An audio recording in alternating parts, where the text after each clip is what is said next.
Inside John Travolta's house with a private airport in Florida.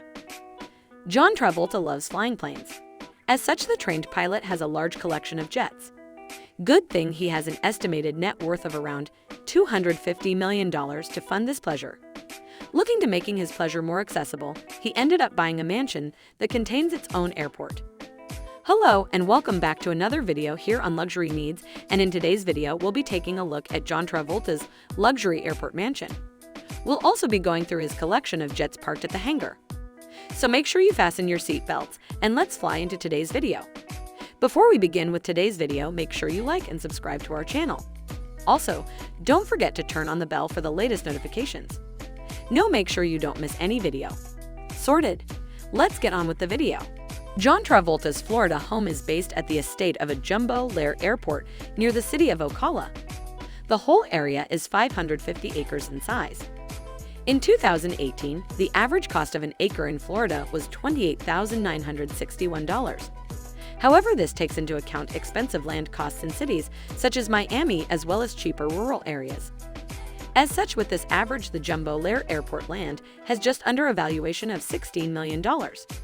The biggest selling point of this gated community is to allow aviation fans easy access to a private airport.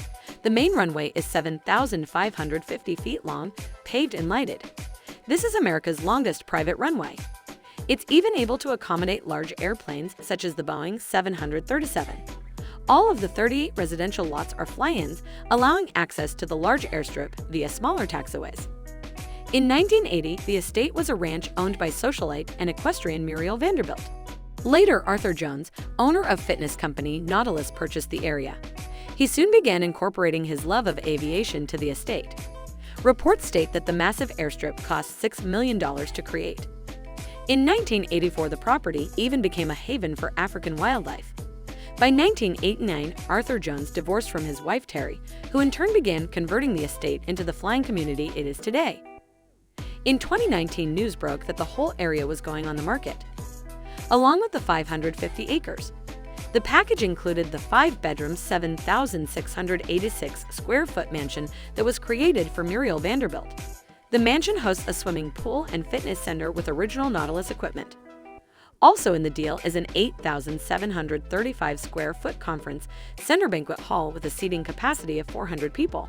A collection of warehouses that amount to 90,000 square feet, as well as 17 unsold estate lots with runway access and 30 income-producing residential lots. All of this had a combined asking price of $10.5 million.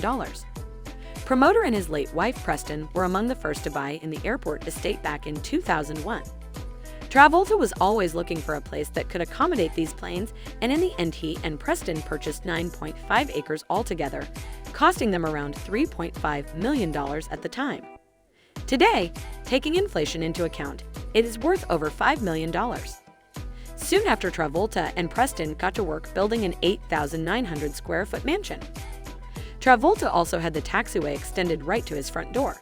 Travolta loves planes a lot, and as such the mansion was constructed such that no matter which room you were in, you could always see your parked planes. The house was built using concrete and lots of glass to catch a glimpse of the great views outside. The house has 6 bedrooms and 2 kitchens, one for more serious cooking and the other for more lighter concoctions. These kitchens are then surrounded by 3 dining areas. The house was designed by architect Dennis Smith and took 2 years to fully construct. Outside, there's an in-ground swimming pool with a hot tub attached. This reportedly cost them an extra $10,000. Near the pool is a cabana built specifically for the adults. Travolta wanted to use it as a dancing space, so there's a large area that can be cleared off for such a thing. There's also a bar with seating. According to experts, a cabana can cost up to $5,000 to build. The mansion is said to even have a golf course. On average, it can cost between $5,000 to $1,000 per hole for smaller courses. The house also has space for 16 cars. But John Travolta isn't into cars, he's into planes. He has owned loads of planes throughout his flight passion. One of them includes the Boeing 707-138B. The original 707 model had a cost of $4.3 million in 1955. Today, that's worth more than $42 million. Travolta's plane was previously operated by Australian airliner Qantas from 1964. From 1968, it was converted into a passenger plane for private use. The plane was also reportedly owned by legendary singer Frank Sinatra, and by 1998 it landed in the hands of Travolta. In 2002, Travolta even became a goodwill ambassador for Qantas. As part of this relationship, Qantas would maintain the plane for him as he flew their brand across the globe. Originally, the plane could accommodate over 140 passengers, but Travolta changed the interiors to look more luxurious. As such, there is space for 25 people traveling on board. Travolta donated the jet to the Historical Aircraft Restoration Society in Australia in 2017. Another plane in the Greek actor's arsenal is the Bombardier Challenger 601. It's reported that he bought this plane in 2011. At the time, this was the 11th jet he owned. Travolta also became an ambassador for the Canadian plane manufacturer Bombardier in that same year.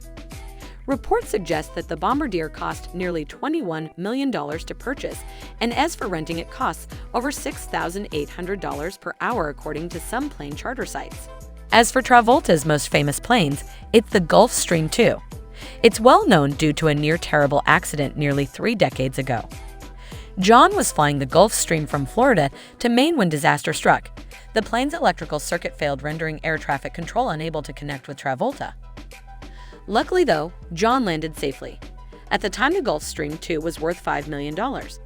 In 2012, Travolta decided to donate the Gulfstream to the Georgia Aviation Hall of Fame. Travolta did this in honor of his son, Jed, whom he lost in 2009. And that wraps up today's video. Hope you enjoyed. Thanks for watching.